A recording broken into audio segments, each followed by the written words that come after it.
नमस्कार, आप सभी का स्वागत करता हूं अपने YouTube चैनल सुरेंद्र सिंह बोरा में।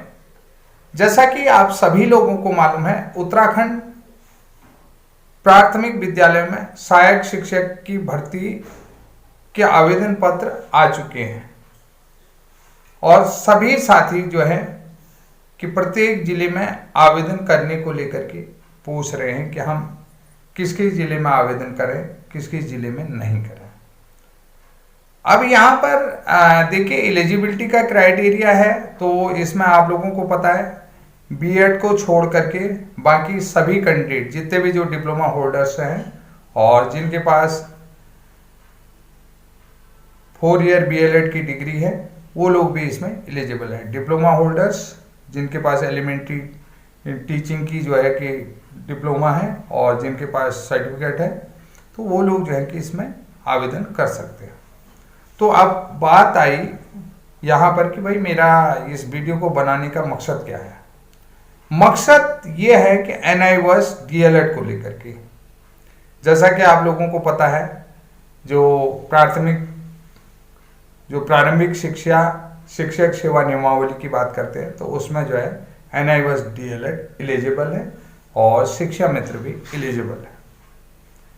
भाई बात आती है RT एक्ट 2009 की, तो RT एक्ट 2009 के लागू होने के बाद शिक्षा मित्रों ने भी अपनी मिनिमम क्वालिफिकेशन कंप्लीट करी है और इन सर्विस रहते हुए, क्या सवाल यहां पर इन सर्विस रहते हुए RT एक्ट 2009, ठीक है। अब यहां पर सवाल आता है कि भाई शिक्षा मित्र अलग चीज है और ये चीज अलग है।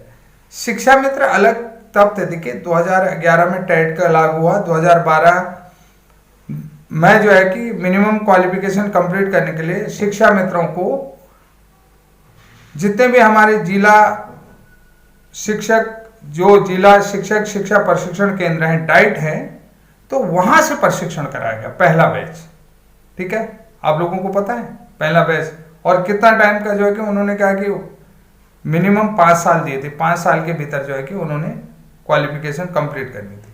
तो आप लोगों को पता है 31 मार्च 2015 तक मिनिमम क्वालिफिकेशन RT एक्टों के तहत करनी थी, ठीक हो गया। और उन शिक्षा मित्रों को जिला शिक्षा प्रशिक्षण संस्थान से जो है कि प्रशिक्षण करवाया गया, ठीक है। इतना आप लोगों को मालूम है। अब मैं बात क्यों कर रहा हूं, देखिए जहां पर शिक्षा मित्रों की बात आई, अब भाई शिक्षा मित्रों में डिफरेंशिएट कर रहा हूं और NIVAS DLED में इन सर्विस यानी कि सेवारत शिक्षक प्रशिक्षण शिक्षा मित्रों को कहां से कराया? इंदिरा गांधी ओपन यूनिवर्सिटी से। कब? जब RT एक्ट अमेंडमेंट आया, समझ रहे हैं? RT एक्ट अमेंडमेंट में जब देखिए पहले RT एक्ट लागू हुआ तो उनने पर्याप्त मात्रा में प्रशिक्षण नहीं दिला पाया, अप्रशिक्षितों की संख्या ज्यादा रही, तो फिर उन्होंने जो है कि उनके पास इंदिरा गांधी ओपन यूनिवर्सिटी थी, उसके माध्यम से जो है कि इन लोगों को प्रशिक्षण कराने लगे, सेम वैसे डिस्टेंस मोड में, ODL मोड। आप समझ रहे हैं? वो जो था पहला बैच जो शिक्षा मित्रों का था वो रेगुलर मोड था। अब ये जो है कि ODL मोड में आ गए, Indira Gandhi open university already जो है डिस्टेंस यूनिवर्सिटी, समझ रहे हैं। और जो प्राइवेट स्कूलों में कार्यरत NIVAS वाले, वो भी जो है ODL मोड से ही ये प्रशिक्षण RT एक्ट के तहत कक्षा 1 से 8 तक पढ़ाने वाले सभी अनट्रेंड टीचरों को 18 महीने का NIVAS DLED करना होगा, समझ गए? यहाँ पर ठीक हो गया, तो ये भी ODL मोड हो गया। अब यहाँ पर इन चीजों को ठीक हो गया कि भाई शिक्षा मित्र भी प्राइमरी शिक्षक बनने के लिए आप सेवा नियमावली में पात्र है और NIVAS DLED भी सेवा नियमावली में शिक्षक बनने के लिए पात्र है। ये दोनों बातें कंप्लीट हो गई, यहां पर कोई भी डाउट नहीं रहा, ठीक हो गया।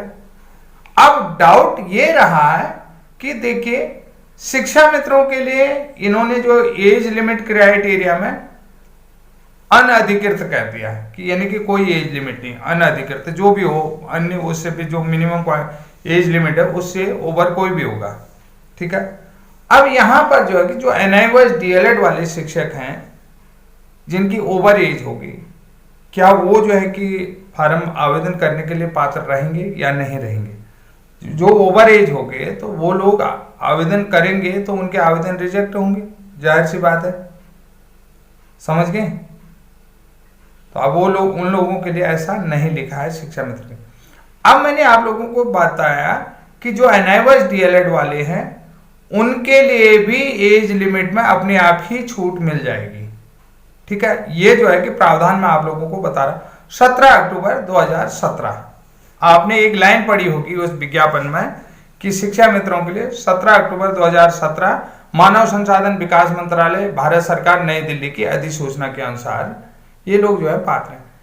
अब भैया जो एनआईवॉइस डीएलएड वाले उनके लिए भी तो 17 अक्टूबर 2017 की अधिसूचना है, उनके लिए भी तो वही अधिसूचना है, ठीक है। 17 अक्टूबर 2017 की ही अधिसूचना है।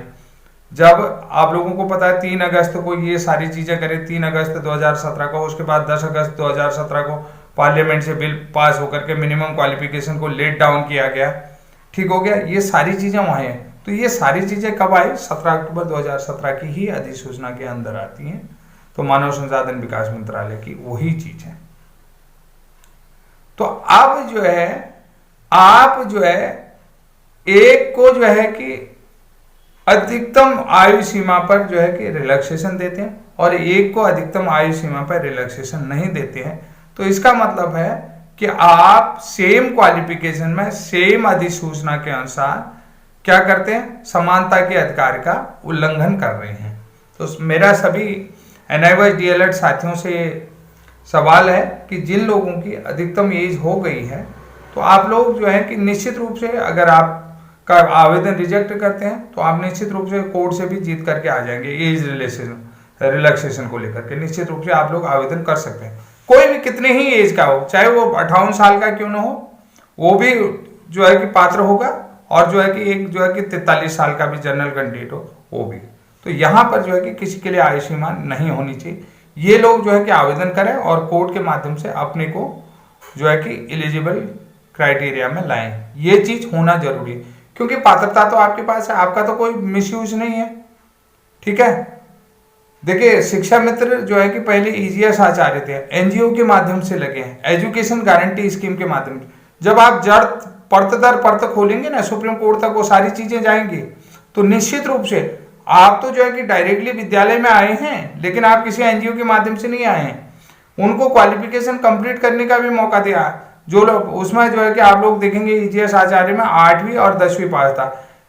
कक्षा 1 से 5 तक पढ़ाने के लिए 8वीं पास रखा और जो है कि 6 से 8 तक पढ़ाने के लिए 10वीं पास रखा। वहां पर मोबाइल स्कूल चलते थे, मोबाइल वैन स्कूल कहते थे, मोबाइल वैन स्कूल कहते थे, जो कि आपके मेहनत मजदूरी करने वाले जो यानी कि पलायन करते थे मोबाइल, जैसे बिहार के लोग इधर पढ़ने आ गए तो यहाँ इनके लिए मुस्कान केंद्र खोले थे।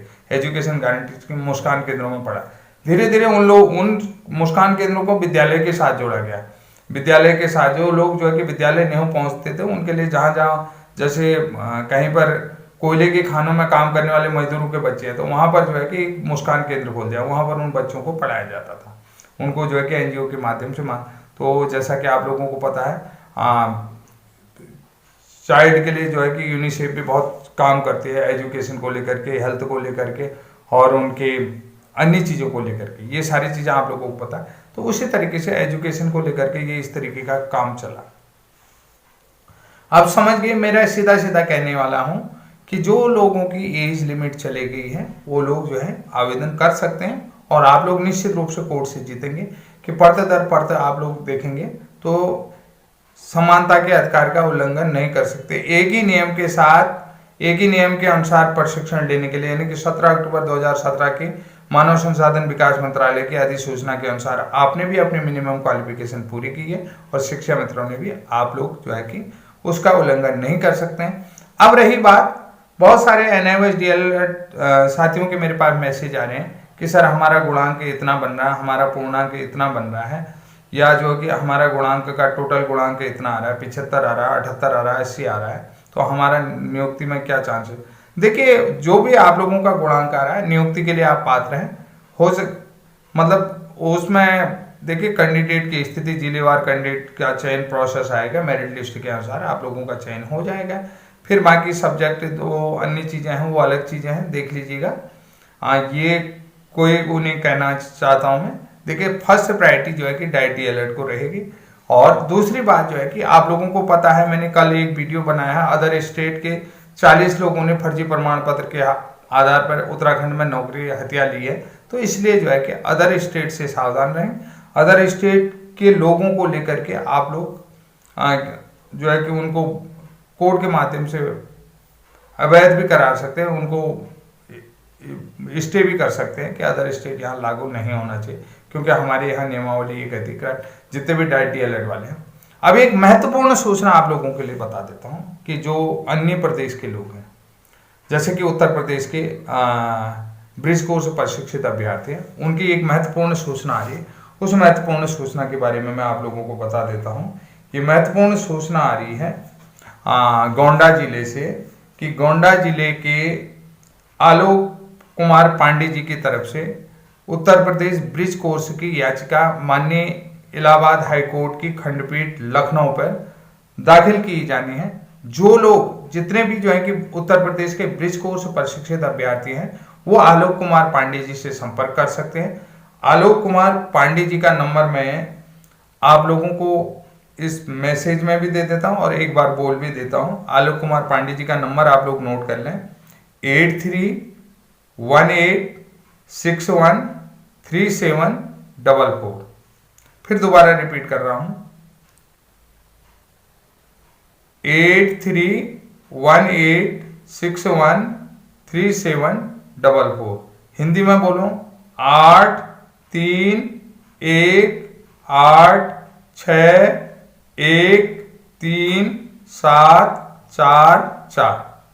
तो ये आलोक कुमार पांडे जी ने ये ग्रुप क्रिएट कर लिया है, और ग्रुप क्रिएट करने का मकसद ये है कि जितने भी ब्रिज कोर्स प्रशिक्षित उत्तर प्रदेश के अभ्यर्थी हैं वो उनसे कनेक्ट हों, जल्दी से जल्दी कनेक्ट हों। और आलोक कुमार पांडे जी का कहना है कि उत्तर प्रदेश 69,000 भर्ती में भी हम लोग जो हैं इलाहाबाद हाईकोर्ट से भी हम केस जीते हुए हैं और सुप्रीम कोर्ट से भी जीते हैं। जल्दी अगर हमारा ब्रिज कोर्स वैलिड हो जाता है तो हम लोग उसमें भी आ जाएंगे। और जितने भी ब्रिज कोर्स अभ्यर्थी हैं, हम सेपरेटली ब्रिज कोर्स को लेकर के केस लगा रहे हैं, तो जितने भी ब्रिज कोर्स प्रशिक्षित अभ्यर्थी हैं उनके लिए ये उत्तर प्रदेश की तरफ से खुशखबरी है।